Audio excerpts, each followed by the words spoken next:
82 Farmall 51 here. You're looking at the Farmall 300 1955 model. Performed better, about better than I could have expected. It really did a good job. I had my tow chain on there just in case it wanted to act up. The day didn't go without incident though, but we made it back on the trailer, and that's all I can ask of my equipment.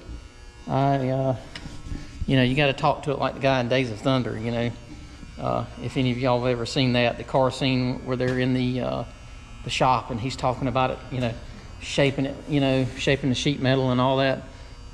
You'll have to see that, but it's a pretty good movie, Days of Thunder. I am going to have some more weight on the front, I think. It was a hair light.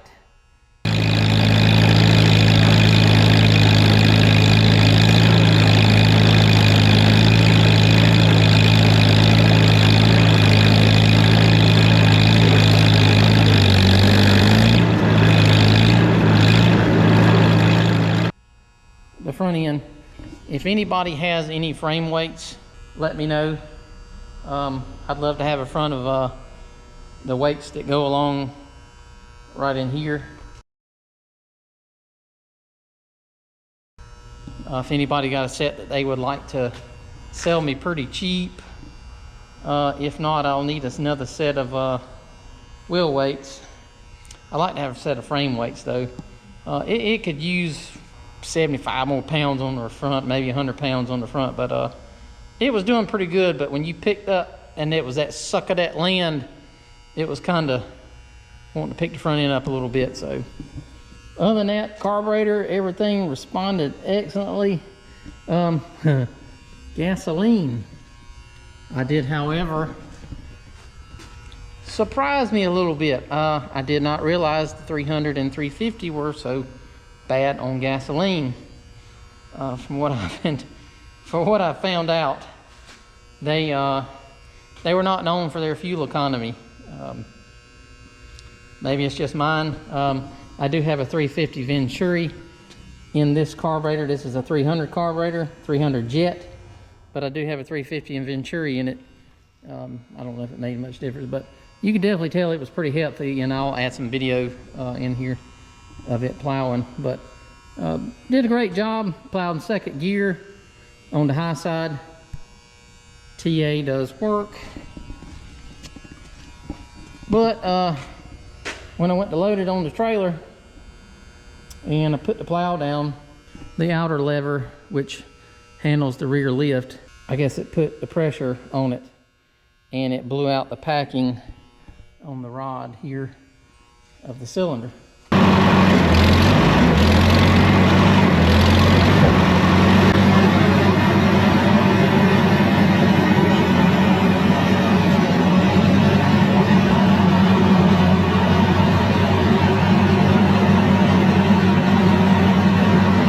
But it was leaking pretty bad at the time. No, not bad, but it was leaking.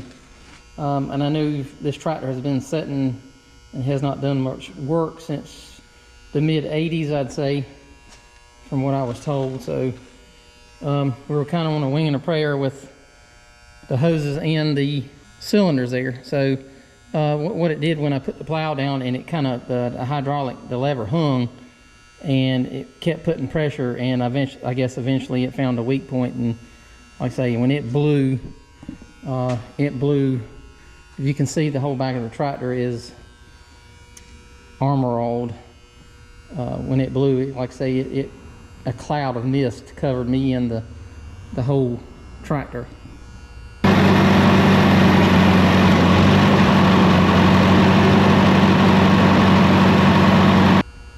So I did get my screw to work here. I do need this cover. There's a piece of sheet metal that goes here. I do need to find that, and then get up with JP's Tractor Salvage and see if they can find that for me. But I am going to have to rebuild the rear cylinder before I can use it anymore. Other than that, 12-volt battery conversion and all that worked great. Tires hooked up good like they were supposed to. It actually steered pretty well plowing. like I said, it's a bit, not quite a, I would say a handful, but you had to keep your mind of what was going on when you were driving. This here, that's the other part. I was so, I guess, frustrated with trying to get this thing once we got it running. I didn't have time to adjust my rear tires like I wanted to. I needed to move this tire in on the rim. As you can see there, I needed to move it in one more side there. It needs to be in just a little bit more. I was leaving a little bit of a gap there with the plow, which I should have known that. And for a while there, I did not take my pin out so it could float like it was supposed to. But other than that, that's everything on the fast hits worked great except the cylinder. But it raised and lowered like it was supposed to. The hydraulics, you can tell they hadn't been used in a while. They were a little stiff and they got limbered up pretty quick. Very happy with the performance of the tractor. Very, very strong tractor. It held up. No major oil leaks. It was a pretty cool day. Like I said, I do need, I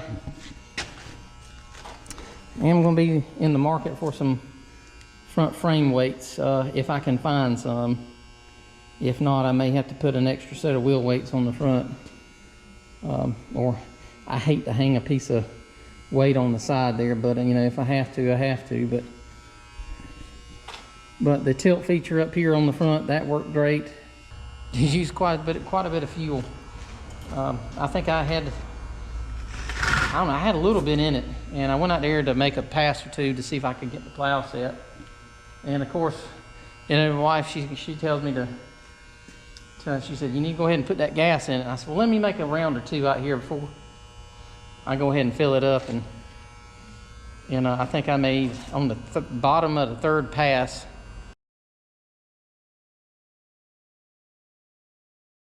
yeah, we ran out of gas. So, and I thought, well, it was inevitable. It was going to break down or something was going to happen. And I got off and the fuel filter was dry, the fuel bowl was dry, and I thought, what in the world?